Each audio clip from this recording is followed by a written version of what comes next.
This is episode 1 of Sewing My Pinterest Board. Well, kinda. I had this outfit that I've been dying to recreate myself, so I did what anyone on a budget would do. I just went to the thrift store. I ended up finding this wool gray button-down coat and these dark wash women's jeans, and although they weren't a perfect match, I had already formulated a plan to flip both of them into something I could actually wear.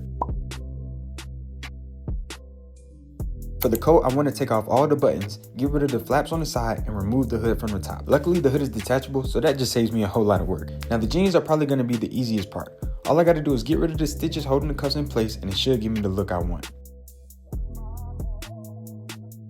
Starting off easy, I'm just going to detach the hood. Then I'm going to take out my seam ripper and go about removing every button from the front of the coat. I'm trying to be very careful not to cut the actual coat, but just the stitches holding the buttons in place.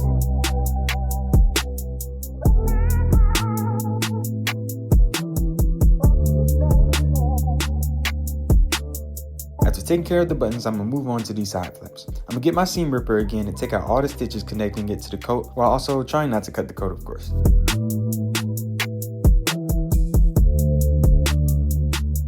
At this point, it's looking pretty good, but I do want to go back and stitch both sides closed. But before we do that, we're going to go ahead and add some hardware to this jacket. Now, I know in the Pinterest photo, Shawty's jacket ain't got no hardware, just buttons, but I ain't trying to go that route.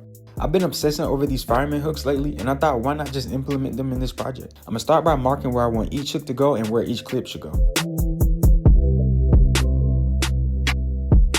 I then tried taking my seam ripper to punch out the holes in the coat, but it didn't end up working, so I just used some scissors instead. After that, I pushed the clips through the holes, put the fireman hook on top, and then used the hammer to set it all in place. I did the same thing to the other side, and after that, it was just rinse and repeat for the other 3 hooks. After all the hardware was installed, I went back and hand stitched the waistband together, and there you have it, we're all done. Now, the jeans are pretty straightforward. All I gotta do is get my seam ripper and take out the stitches holding this cuff right here, and I'm done.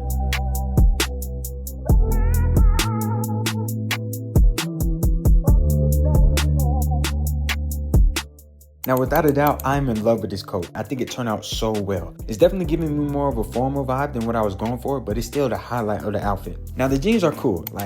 They're not great, they're just cool. But I really think I should have gone for a much darker color to try and match the Pinterest lady's outfit. Now, as far as my outfit, I probably rated a 6 overall. I did think it was lacking some color, so I added this silk scarf around the waist, just to give it a little life. But all in all, I do think it's a very cool variation on the Pinterest lady's outfit. But I do think it would look better with some different pants, so I put on some black ones instead. I really like the black version. I'll probably wear this out to someplace fancy, like a dinner or something like that, a date night, whatever. But my girlfriend said I look like a vampire who lives in London, and I think I gotta agree with it. But I had a really fun time flipping these clothes, and I hope you guys enjoyed the video as well.